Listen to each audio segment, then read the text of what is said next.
Two $225 million deals closed, two moratoriums passed. Same Tuesday, very different America. This is the Data Center Daily. I'm Cassidy.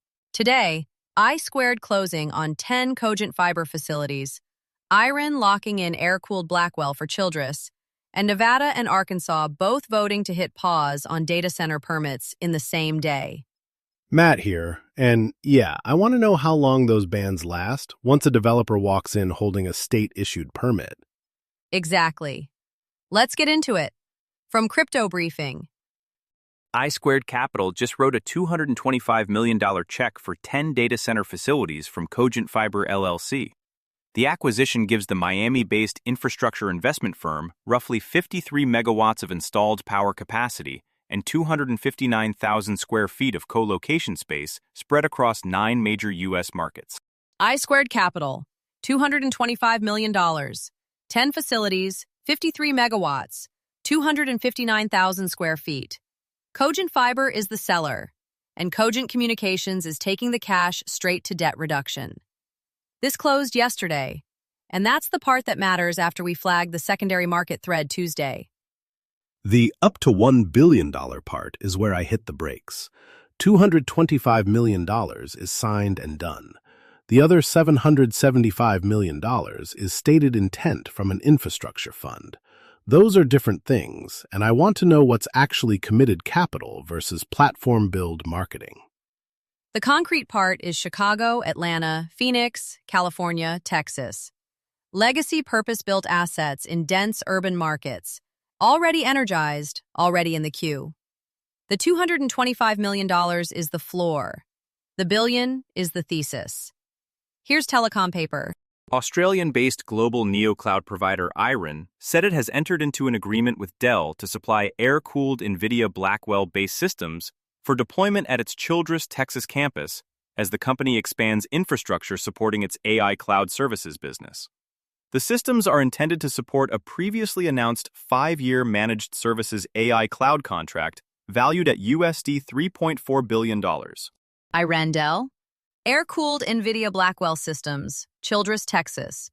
Hardware procurement tied to that previously announced 5-year managed services contract worth $3.4 billion.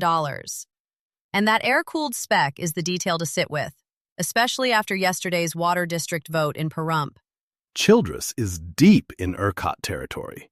West Texas, semi-arid, and now a neocloud is deliberately choosing air cooling over liquid. That doesn't read like a pure cost call. It reads like an operator telling you what they think the water picture is at that site. We've been on the water disclosure gap all week. The Next 10 report, Pahrump's board asking for a halt because they don't have usage data. Iren basically answered a version of that question at the hardware level before anybody had to ask. That's a very different posture from lobbying a water district for a permit and hoping for the best. Sure, but air-cooled Blackwell still brings real power density trade-offs. You're swapping water stress for higher per-rack wattage. So where does Childress sit in the interconnection queue? And what does ERCOT's backstop look like when an AI inference workload spikes on that campus?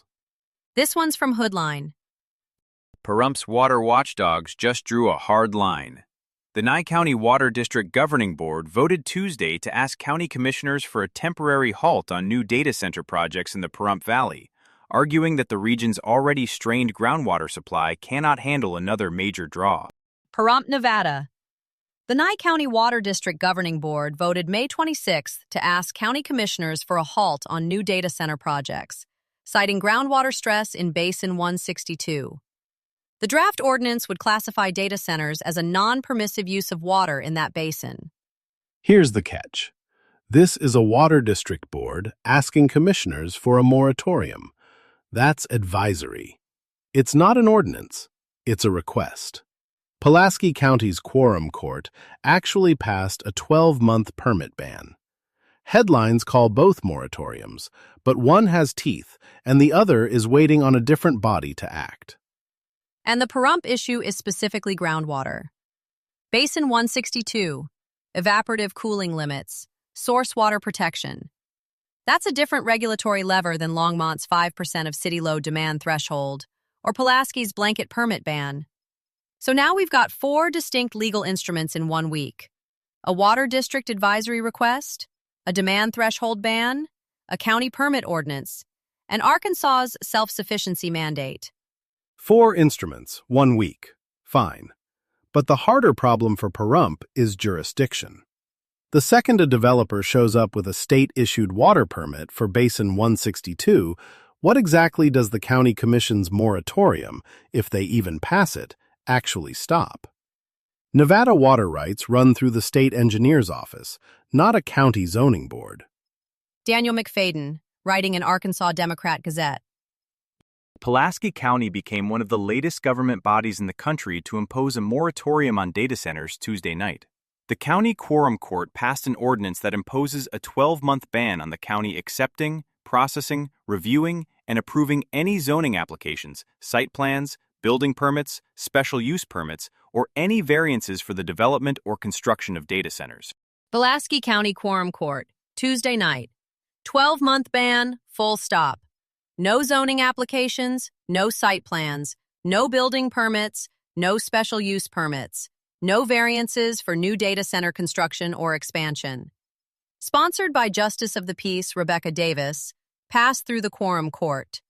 That's a legally enacted instrument, not an advisory request.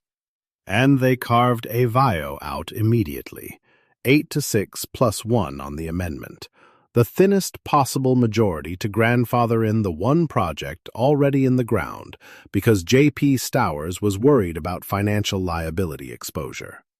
So the moratorium is real, but there's a named exception baked in before the ink is dry. The Google project in Little Rock is inside city limits, so the county ordinance was never going to touch it anyway. A VIO is in unincorporated Wrightsville. That's the one that needed the carve-out. 2 projects in the county, one already exempt by geography, one explicitly grandfathered. So the moratorium is really aimed at whatever comes next. Which is fine as a forward-looking instrument. But the real question is whether it survives the moment a developer walks in with a state-issued permit. County Quorum Court ordinance versus state-level approval.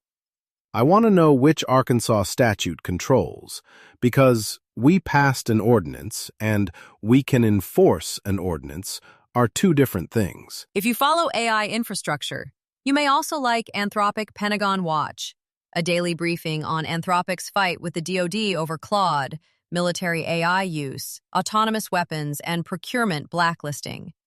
Find it wherever you listen to podcasts. You'll find links to all of today's stories in the show notes if you want to dig deeper into anything we covered. That's the Data Center Daily for this Thursday, May 28th. Thanks for listening. This is a Lantern podcast.